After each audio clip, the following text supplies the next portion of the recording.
So it looks like we're back in paradise again, and I've got some two-player zombie strategy for you. Oh, what? Who's that over there? Oh, it's just the professor.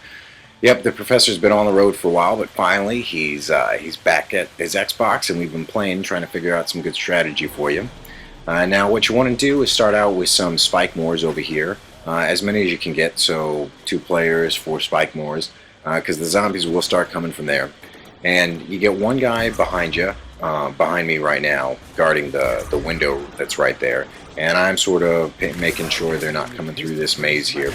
And the nice thing about the maze is it's really going to slow them down before they get to you. And some of them do run pretty fast, but any help you can get, you want to take. And as you can see, they've blasted through the spike moors and made their way to us. So we're going to take the slide now and go down. And to really get the strategy to work well, this particular strategy, you have to have all the doors open. And it's actually not too hard. It takes 8,000 points to get all the doors open. There's 2 750s, 4 1000s, and 2 1250s in order to get all the way through the entire map. So after you take the slide, you take the water spout up, and here we are at the minecart. And you can hang out here for a little while. Now, there's one window right behind us, and then in front of us they can obviously come up that water spout or that walkway there. There's a window to the right, and there's actually a little place where they can jump over on the left. It's not even a window, so it's not something that can be boarded up. There's I think 1 or 2 other places on the map that are like that too, where it's not really a window, but they're able to get through anyway. And then once it starts to get kind of hairy, go ahead and take it. Obviously, as you can see here, the zombies can take it with you, but they just kind of stand there. I'm not sure, maybe they're standing there because they hear the song they're singing going on inside that mine shaft ride. So maybe they're kind of mesmerized by it, who knows. And then once you take that, you run up this tunnel here, and it's going to pop you out back. And this is actually the same area where the water slide is. I wouldn't suggest hanging up here for too long. This is actually earlier in the round than we normally get to here at. Just because we've been getting a lot of nukes and a lot of insta-kills and stuff like that. It's been helping us out. So really round 19, round 20 is the point where you're going to start to be using this loop to its fullest. And so we run up through the mud maze right there, and here through the spawn to help to get those spikes to kind of help us separate the horde from us. And then you come through here, and I'm just checking the minecart to see if it's back or not. But it takes a really long time to reload.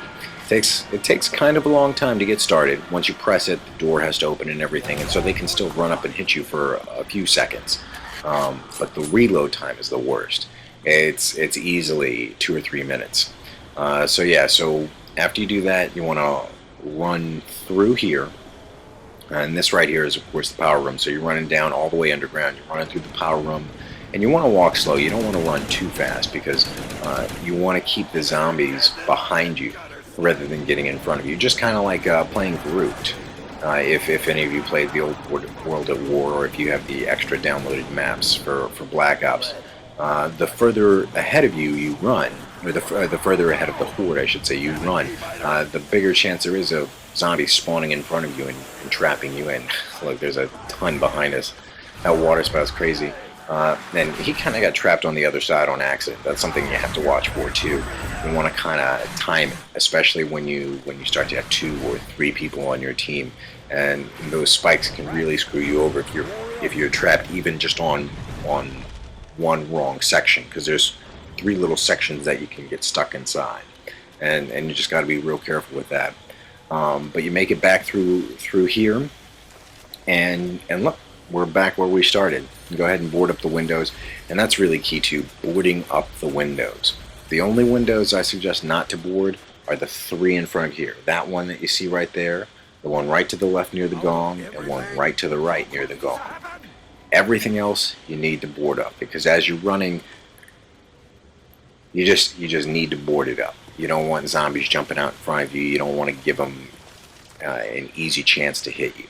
So that's really important. And the other thing too is anytime you get a max ammo, always come back here as soon as you get a chance, lay down those claymores. You want to get as many claymores there as you can.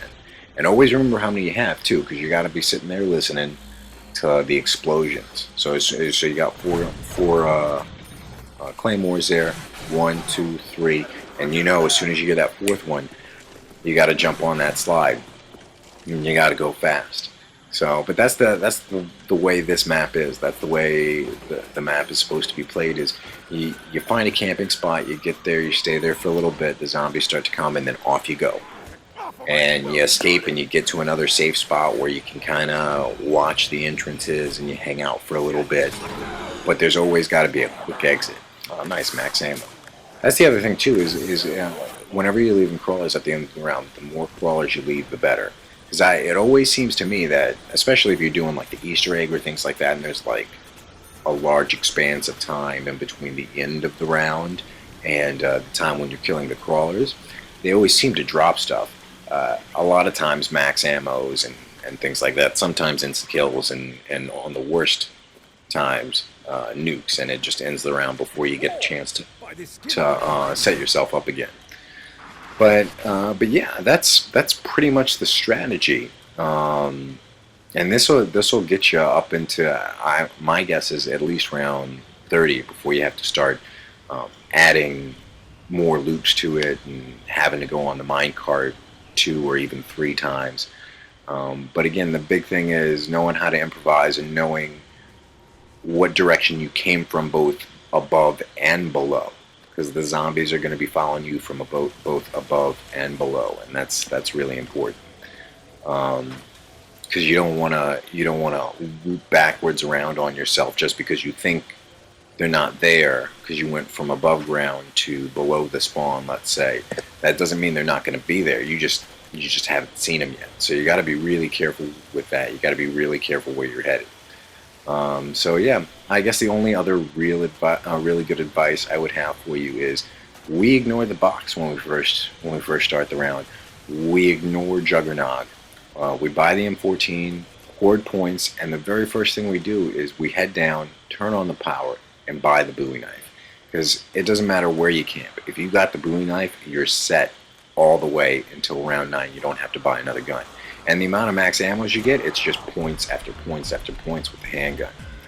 And that's about it for our 2-player strategy. I hope you enjoyed it, and I hope it helps. Peace out.